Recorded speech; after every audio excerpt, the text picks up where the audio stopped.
free with 911. My husband, he's got PTSD, and he's kind of been a rampage. He thinks he's in Iraq right now. Give me the phone. What's wrong? I'm about to take my life. Okay, do you have a weapon with you? Yes. What's going on, sir?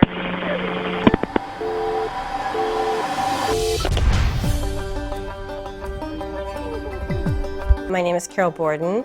I'm the founder and executive director of Guardian Angels Medical Service Dogs out here on our farm in Williston, Florida. Sit. Thank you.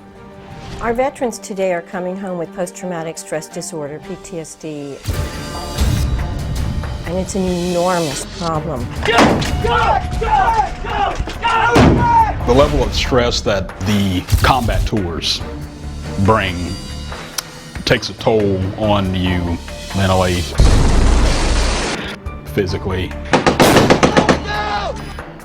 psychologically.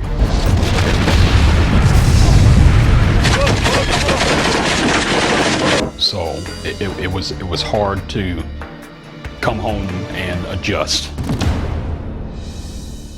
They suffer from constant reoccurring night terrors, anxiety attacks, flashbacks, and so the suicide rate's unbelievable.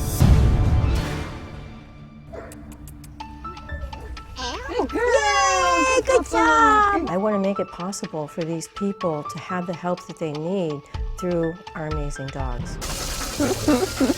We have a large number. We keep about 70 dogs at various levels of training at any given time. My sweet girl. We custom train each one of our dogs to mitigate any of the challenges that someone might be having. Bring me a bottle of water. I don't feel so good.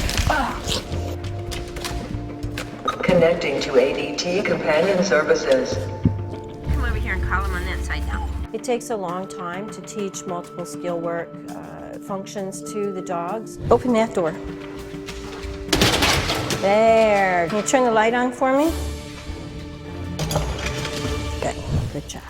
Carol is the dog whisperer of this place. She truly understands what is going through a dog's mind. Sit. Good boy. My name's Chris Borden, and I'm operations manager. Chris is our doggy crack here. Whenever a dog sees Chris, you know, they go absolutely nuts. It's like all training goes out the window and they're like, ah!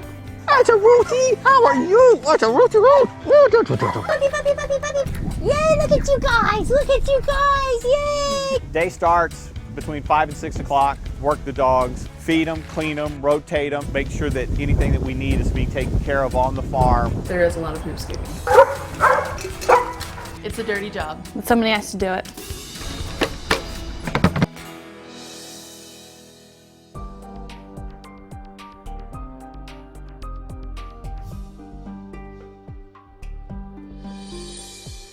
We donate every single one of these dogs to people that need one. My little poopy dogs.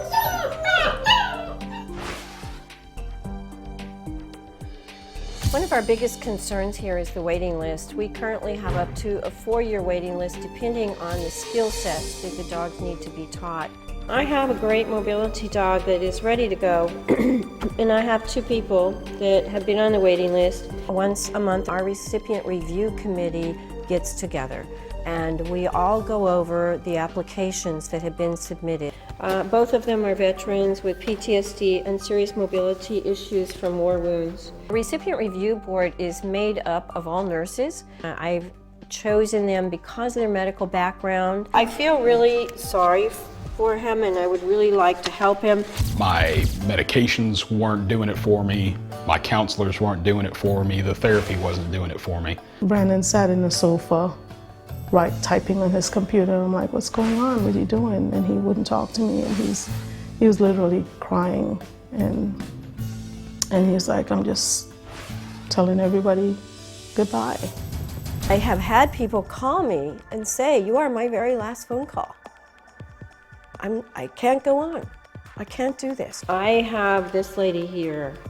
I'm concerned about her mental state if we wait much longer on the dog. My name is Natalie Vines. I was medically discharged both with seizures, PTSD, and TBI in 2013. What do you do? I'm very torn. My consensus is probably to go with her if we decide to. Carol, what I was thinking, why don't we go ahead and put a foster in with that young girl? This way she would have the dog, and then we can help and give the dog. Now the man who's been waiting so long, he can get the one who's all ready. You know, at the end of the day, it's just really tough to be able to make this kind of decision, so I just ultimately have to, like, you know, leave that to you. Even though I am open to everyone's input, ultimately I make the final decision because I know my dogs. You know, a war hero like that is so commendable, so deserving. Let's see what we can come up with. And so we had to make some tough decisions during that meeting.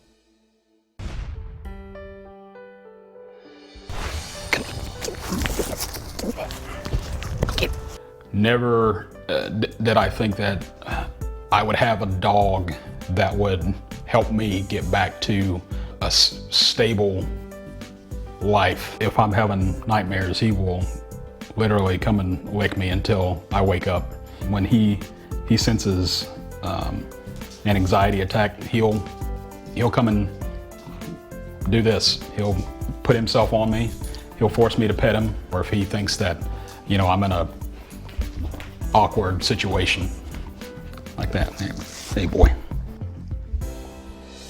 Today, Brandon's whole life has improved dramatically, and he can go places and do things that he's been reaching for years.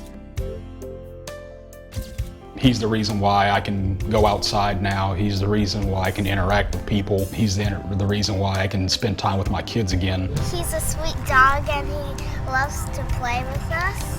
I think that he's mostly meant for Daddy because those two are like peanut butter and jelly and they just mash together into a sandwich.